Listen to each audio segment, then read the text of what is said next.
Welcome back दोस्तों। विशिष्ट शिक्षक सक्षमता परीक्षा की कंप्लीट तैयारी के लिए आप हमसे जरूर संपर्क करें। चाहे आप प्राथमिक विद्यालय के सामान्य शिक्षक हो, चाहे उर्दू शिक्षक या माध्यमिक उच्च माध्यमिक विद्यालय के किसी भी विषय के शिक्षक हो, हम सक्षमता परीक्षा का कंप्लीट नोट्स प्रोवाइड करते हैं।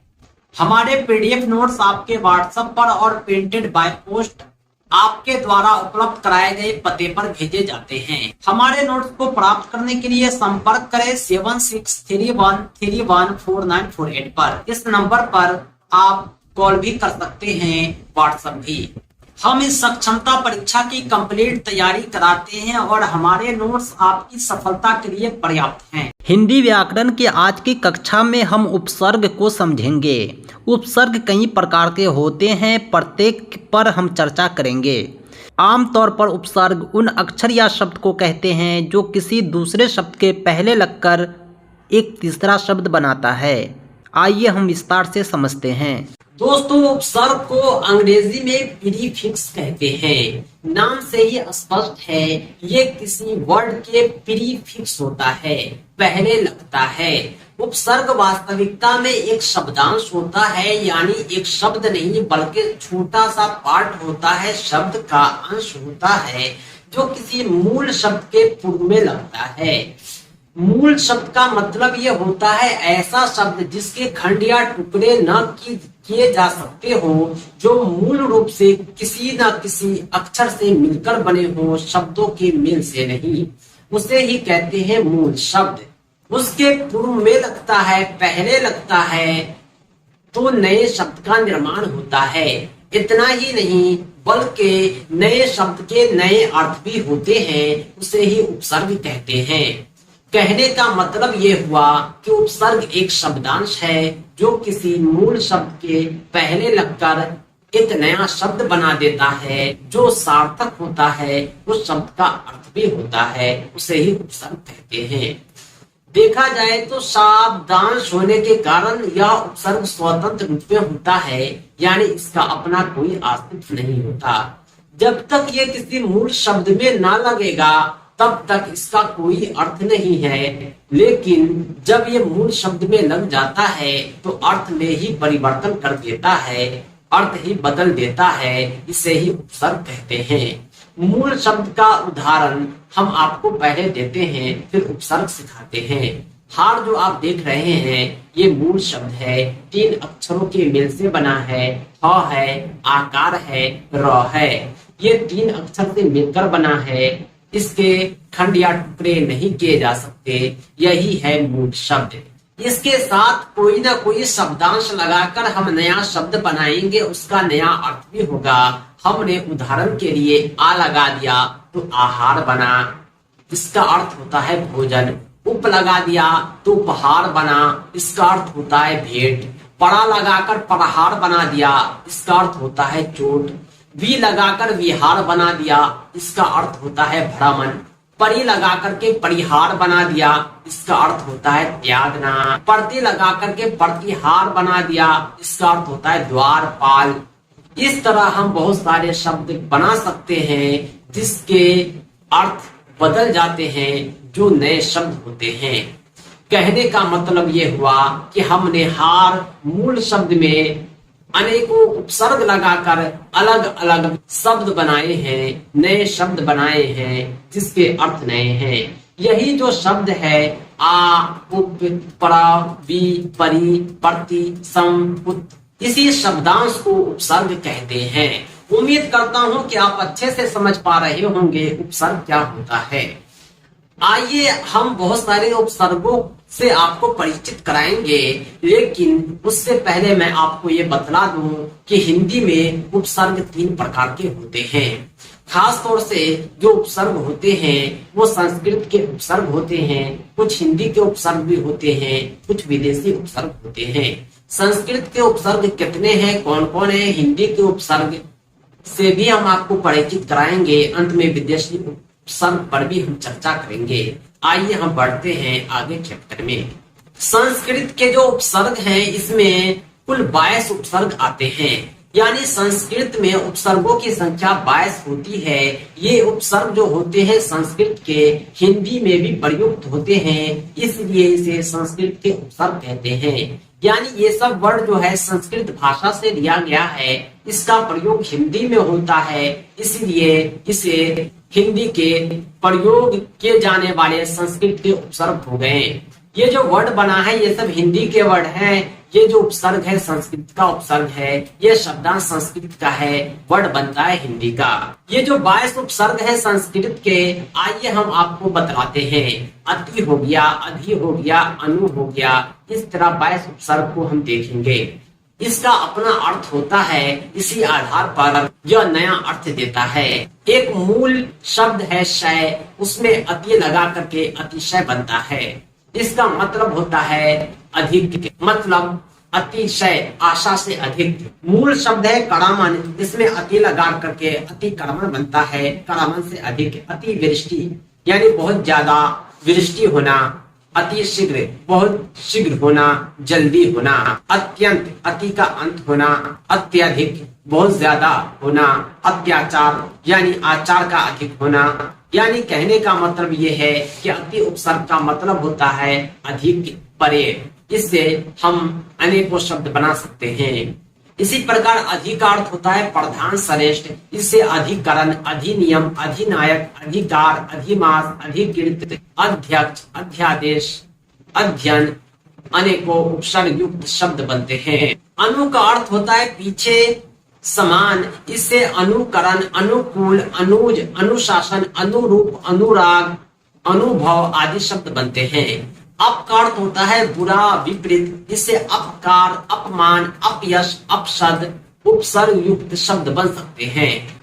इसी प्रकार संस्कृत के उपसर्ग अभि का अर्थ होता है पास, सामने, अव का बुरा, हीन, आ का तक, उत का ऊपर, श्रेष्ठ, दूर, दुष्नी, ये सब संस्कृत के उपसर्ग हैं। परा, परा, प्रति, वि, सु, सम, अन, ये सब संस्कृत के उपसर्ग हैं। इससे मिलकर जो शब्द बनते हैं वे संस्कृत के उपसर्ग कहलाते हैं।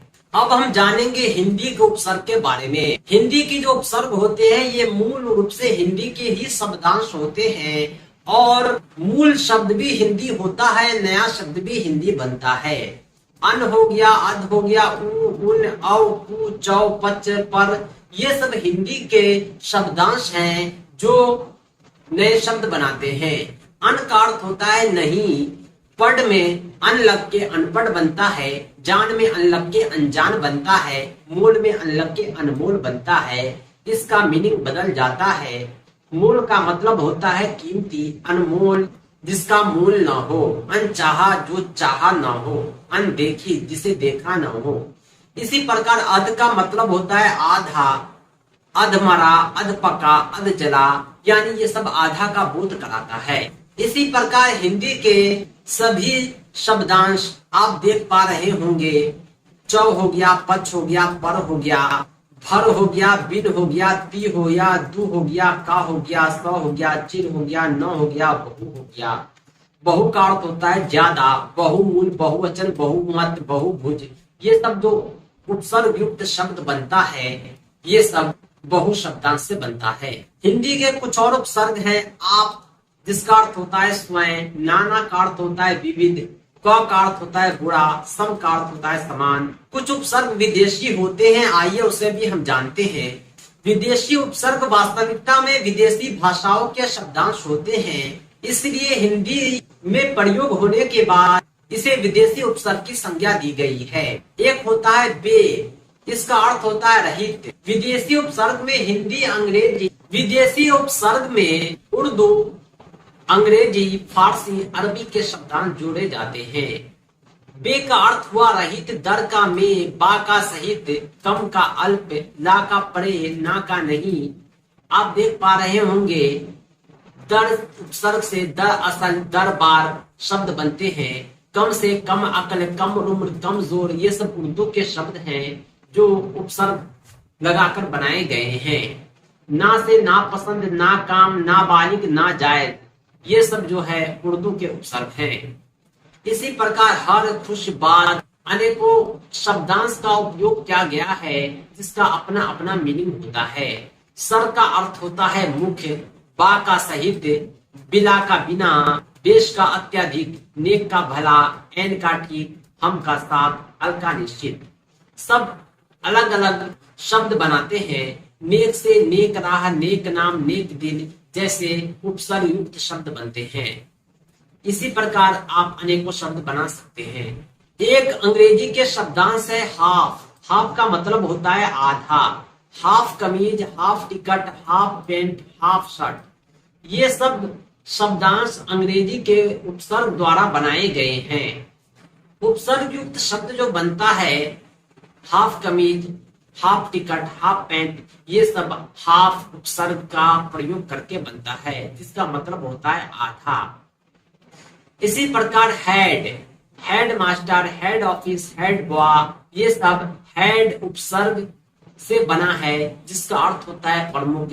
ये जो शब्दांश है अंग्रेजी के शब्दांश हैं। एक और अंग्रेजी का शब्दांश है को, इसका अर्थ होता है सहित। कोऑपरेटिव, कोऑपरेशन, को एजुकेशन, इस तरह जो उपसर्ग युक्त शब्द बने हैं अंग्रेजी के शब्दांश से बने हैं। कुछ अभ्यास प्रश्न है, आइए हम इसे सॉल्व करते हैं। पहला है निम्नलिखित में किसमें अन उपसर्ग का प्रयोग हुआ है? अनुचर में, अनुज में, अनुपयोग में, अनुगामी में। आप ऑप्शन पर गौर करेंगे तो अनु जो उपयोग अनुपयोग होता है, अनु जो चर अनुचर होता है, अनु जो गामी अनुगामी होता है, जबकि अन जो जा अनुज होता है। सही जवाब हो जाएगा ख। नेक्स्ट क्वेश्चन है निम्नलिखित में कौन सा शब्द उपसर्ग युक्त नहीं है? भर पेट, प्रतिदिन, अध्यक्ष में उपसर्ग लगा हुआ है जो क्रमशः भर प्रति अ है, जबकि रसोई घर में घर पड़ते हैं, कोई यहाँ उपसर्ग नहीं है। सही जवाब हो जाएगा ऑप्शन घ। नेक्स्ट क्वेश्चन है हार में आ उपसर्ग लगाने से आहार बनता है, इसका अर्थ होता है भोजन। हार में कौन सा उपसर्ग लगाएंगे कि इसका अर्थ छोड़ना हो जाएगा? उपहार का मतलब होता है गिफ्ट, विहार का मतलब होता है घूमने की जगह, परिहार का अर्थ होता है द्वारपाल और प्रतिहार का अर्थ होता है त्यागना, छोड़ना। सही जवाब हो जाएगा ऑप्शन का। 19 शब्द में उपसर्ग एवं मूल शब्द का पृथक रूप होगा। 19 शब्द में उपसर्ग और प्रत्यय को अलग करना है। उत में नीस जब लगता है तो 19 बनता है। दुष्कर्म में उपसर्ग का रूप होगा दुह, दुह जोड़ कर्म, दुष्कर्म, यानी मूल शब्द कर्म है उसमें दुह उपसर्ग लगकर दुष्कर्म बनता है। नेक्स्ट क्वेश्चन है संस्कृत में मुख्यतः उपसर्ग माने गए हैं। संस्कृत में कुल 22 उपसर्ग होते हैं। सही जवाब है ख। तो दोस्तों आज के लिए इतना ही। कंप्लीट तैयारी के लिए विशिष्ट शिक्षक सक्षमता परीक्षा कंप्लीट नोट्स के लिए आप हमसे जरूर संपर्क करें 7631314948 पर। पाठ्यक्रम आधारित संपूर्ण अध्ययन सामग्री के माध्यम से कम समय में आप बेहतर तैयारी कर पाएंगे और अपनी सफलता सुनिश्चित कर पाएंगे और राज्यकर्मी का सपना आपका पूरा हो पाएगा। दोस्तों इस सक्षमता परीक्षा के नोट्स और अपडेट के लिए आप हमारी वेबसाइट www.teacherahmed.com को भी विजिट करें। साथ ही साथ हमारे एंड्रॉइड ऐप टीचर अहमद को प्ले स्टोर से जरूर डाउनलोड करें। इसका लिंक आपको इस वीडियो के डिस्क्रिप्शन में भी मिल जाएगा। दोस्तों आज के लिए इतना ही। हम मिलते हैं नेक्स्ट वीडियो में एक अमेजिंग टॉपिक के साथ। Thanks for watching. धन्यवाद।